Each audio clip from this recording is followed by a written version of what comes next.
This in-service video will provide you with basic instructions on using the DST Series EEA staplers from Autosuture. Please refer to the instructions for use packaged with the product or refer to autosuture.com for more information. The DST Series EEA staplers are shipped sterile. Steps to use. Upon removal of the stapler from the package, detach the yellow shipper cap containing the tilt-top anvil and the radiopaque trocar accessories from the distal end of the stapler by pulling on the hollow tab. The DST Series EEA is supplied with both blunt and sharp trocar accessories to accommodate various procedural techniques. The anvil is shipped with the blunt tip loaded into the center rod.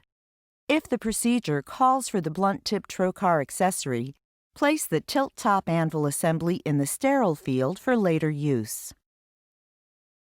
If the sharp trocar accessory is required, remove the blunt trocar accessory by pressing on the black button and pulling on the trocar tip while holding the anvil. Insert the sharp trocar accessory and place the new tilt-top anvil assembly in the sterile field for later use.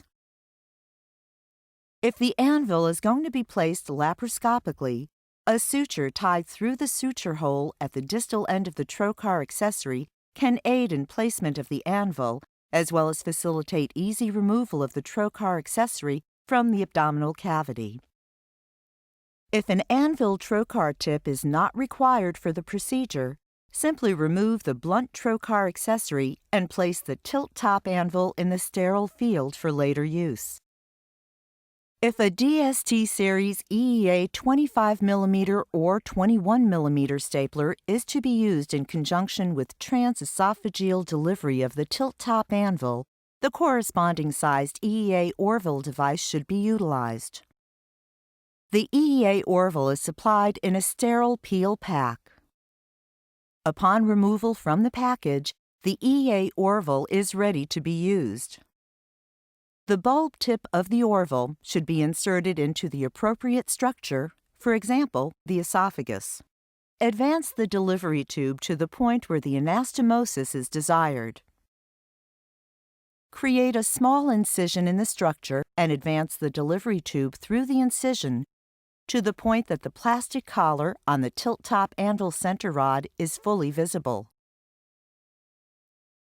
Cut only one leg of the anvil retaining suture to separate the tube and suture from the tilt-top anvil. Remove the delivery tube and the attached suture from the patient and continue with the procedure. Removal of the tube will pull the suture from the anvil, providing only one leg of the suture has been cut. If a closed lumen or double stapling procedure is being performed, a manual or automatic purse string can be utilized. Note: ensure that the purse string suture has been applied no more than 2.5 mm from the cut edge to avoid excessive tissue within the closed cartridge. The tilt-top anvil may now be inserted into the lumen and the purse string secured around the purse string notch. If the white trocar tip accessory has been utilized, it should be removed once the placement of the anvil is complete. This is accomplished by pressing the black button and pulling on the tip while holding the anvil center rod in place. The trocar tip accessory should be removed and discarded. The distal bowel may be stapled using the DST Series TA45 stapler and transected with a scalpel. The DST Series EEA is supplied with the integrated trocar completely within the confines of the cartridge as shown.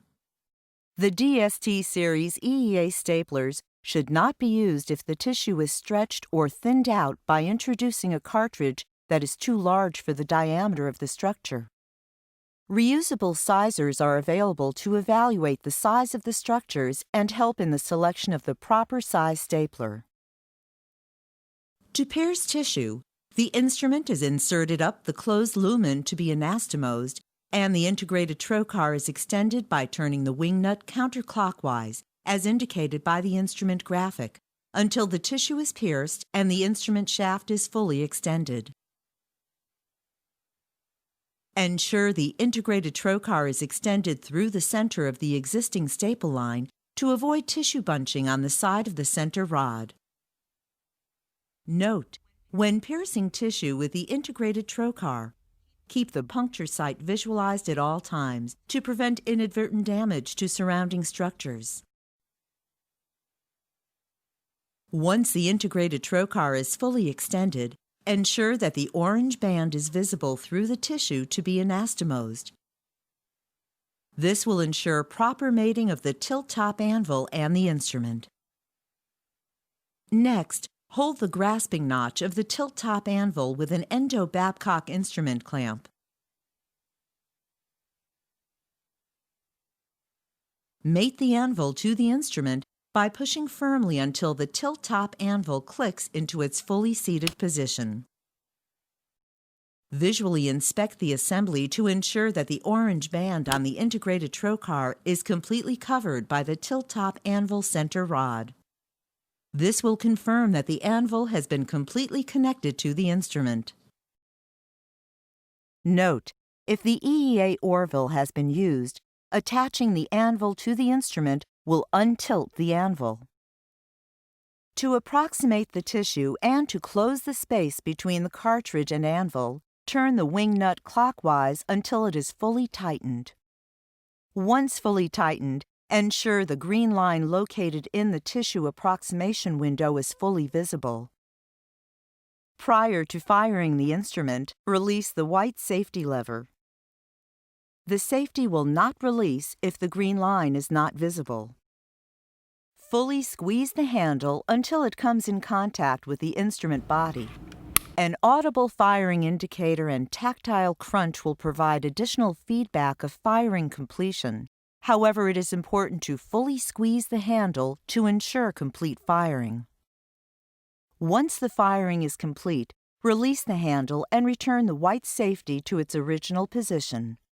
Note: it is recommended that you squeeze the handle only once to ensure proper staple formation and resection of the excess tissue. As the stapler is fired, it simultaneously places a circular, double staggered row of titanium staples and resects the excess tissue, creating a circular anastomosis. To remove the instrument, turn the wing nut counterclockwise 2 full turns only, as shown on the instrument handle and graphic. Opening the wing nut 2 full turns will allow the tilt-top anvil to tilt on its side for easy removal through the anastomosis. An audible and tactile indicator will be heard and felt once 2 full turns have been reached. This will indicate that the stapler is ready to be removed. Remove the stapler by gently withdrawing straight out of the anastomosis and inspect the staple line for hemostasis. Twisting or turning the stapler during removal is usually not necessary as a result of the large lumen and tilt-top anvil. Inspect the tissue specimens to ensure that all tissue layers have been incorporated in the anastomosis. The DST Series EEA staplers come in a blister pack color-coded according to the diameter of the stapler. The 21 mm staplers are color-coded aqua. The 25 mm staplers are color-coded white. The 28 mm staplers are color-coded blue. The 31 mm staplers are color-coded green. The 33 mm staplers are color-coded yellow. The DST Series EEA staplers come in 2 different shaft lengths. A 22 cm length is available for open and colorectal procedures.